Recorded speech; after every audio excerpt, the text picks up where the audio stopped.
friends, welcome back to my channel. இன்னைக்கு இந்த வீடியோல என்ன பார்க்க போறோம்னா நேந்திரம் வாழைப்பழத்தை வச்சு ஒரு குலோப் ஜாமுன் ரெசிபி ட்ரை பண்ணியிருக்கேன். ரொம்ப டிஃபரண்டான ரெசிபி, செம டேஸ்டியா இருக்கும். வாங்க फ्रेंड्स வீடியோக்குள்ள போகலாம். இந்த குலோப் ஜாமுன் பண்றதுக்கு நான் இன்னைக்கு ரெண்டு பெரிய சைஸ் நேந்திரம் வாழைப்பழம் நல்லா பழுத்ததா பார்த்து எடுத்துர்க்கேன். அதை இந்த மாதிரி சின்ன சின்ன சைஸா கட் பண்ணிக்கோங்க. ரொம்ப தின்னா கட் பண்ணிர வேண்டாம். கொஞ்சம் பெருசா இருக்கிற மாதிரியே கட் பண்ணி எடுத்துக்கோங்க. இப்போ அடுப்பில் ஒரு கடாய் வச்சுக்கிறேன். கடாய் சூடானதுக்கு அப்புறம் இதில் 1.5 ஸ்பூன் அளவுக்கு நெய் சேர்த்துக்கிறேன். நெய் நல்லா தாராளமாகவே சேர்த்துக்கணும் இந்த ரெசிபிக்கு.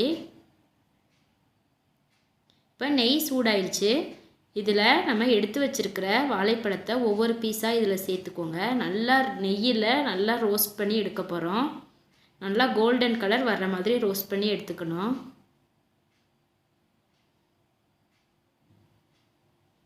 இப்போ எல்லா வாழைப்பழத்தையுமே நான் இது கூட சேர்த்துக்கிட்டேன்.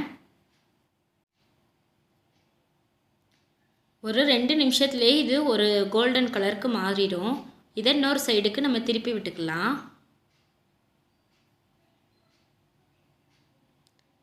பாருங்கள், பார்க்குறதுக்கே எல்லோ கலரில் எவ்வளோ சூப்பராக இருக்குன்னு.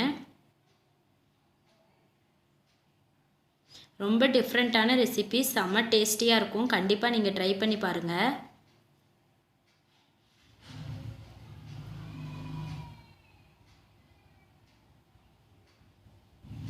இப்போ எல்லாத்தையுமே நல்லா திருப்பி விட்டுட்டேன். இப்போ ஒரு பக்கம் செமையாக கிறிஸ்பியாக நல்லா வெந்துருச்சு. இதை இன்னொரு பக்கம் நம்ம திருப்பி விட்டுக்கலாம். இதை மாதிரி ஒவ்வொரு சைடும் திருப்பி 2 தடவை திருப்பி வேக வச்சு எடுத்துக்கோங்க. நல்லா கோல்டன் கலர் வர அளவுக்கு வேக வச்சுக்கோங்க. இப்போ நம்ம சுகர் சிரப் தயாரிச்சிடலாம். அதுக்கு அடுப்பில் நான் ஒரு பாத்திரம் வச்சுட்டு அதில் 1 கப் அளவுக்கு சுகர் சேர்த்துருக்கேன். அதே கப்பில் 1.25 கப் அளவுக்கு தண்ணி சேர்த்துக்கிறேன். இப்போ இதை நம்ம சர்க்கரை பாகு காய்ச்சி எடுத்துக்கணும். நல்லா கொதிக்குது. இந்த ஸ்டேஜில் நான் ஒரே ஒரு ஏலக்காய் மட்டும் இதில் அப்படியே பிச்சு சேர்த்துக்கிறேன். நான் பவுடர்லாம் சேர்க்கல, சும்மா இதை கடைசியாக நான் இப்போ எடுத்துருவேன். அதுக்காக சும்மா பிச்சு மட்டும் சேர்த்துக்கிறேன்.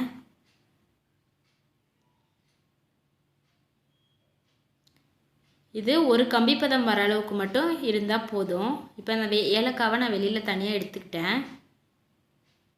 நம்மளோட சுகர் சிரப் சூப்பராக ரெடி ஆயிடுச்சு. இதை இன்னொரு பவுலுக்கு ட்ரான்ஸ்ஃபர் பண்ணி வச்சுக்கிறேன். இன்னொரு சைடு நம்மளோட பனானாவும் சூப்பராக கோல்டன் கலருக்கு வெந்துருச்சு. இப்போ இந்த பனானாவை ஒவ்வொன்றா நம்ம எடுத்து நம்ம ரெடி பண்ணி வச்சுருக்கிற சுகர் சிரப்பில் சேர்த்துக்கலாம். யாராச்சும் கெஸ்ட்டு வந்தால் இந்த மாதிரி ட்ரை பண்ணி கொடுங்க. பனானாவில் கூட குலோப் ஜாமுனான்னு சூப்பராக விரும்பி சாப்பிடுவாங்க. அவ்வளோ டேஸ்ட்டாக இருக்கும். ரொம்ப ஹெல்த்தியான ரெசிபியும் கூட. பாருங்கள், பார்க்குறதுக்கே எவ்வளோ யம்மியாக இருக்குன்னு. கண்டிப்பாக நீங்களும் இதை ட்ரை பண்ணி பாருங்கள் ஃப்ரெண்ட்ஸ். இந்த வீடியோ உங்களுக்கு பிடிச்சிருந்துச்சுன்னா லைக் பண்ணுங்கள், கமெண்ட் பண்ணுங்கள், ஷேர் பண்ணுங்கள். சப்ஸ்கிரைப் பண்ண மறந்துடாதீங்க ஃப்ரெண்ட்ஸ். அப்படியே பக்கத்தில் இருக்கிற பெல் பட்டனையும் கிளிக் பண்ணுங்கள். அப்போ தான் நான் போடுற வீடியோ உடனுக்குடனே உங்களுக்கு வந்து சேரும். தேங்க்யூ.